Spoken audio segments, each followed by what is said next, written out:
Mga lodi, ang Roro Bisil na ito ay galing Iloilo River Port. Yan doon sa dulo.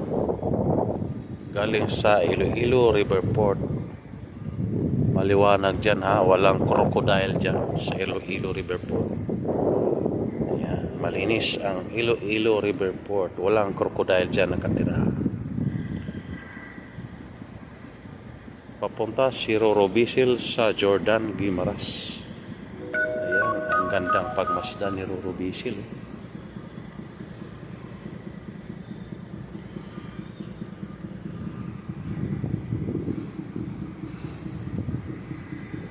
Yan ang Iloilo City River Port. Walang crocodile nakatira.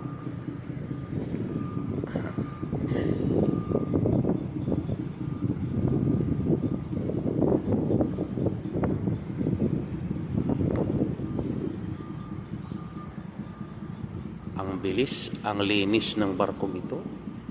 Papuntang Jordan Guimaras.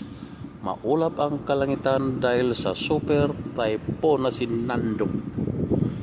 Nando, lumayo ka na upang hindi na lalakas si habagat.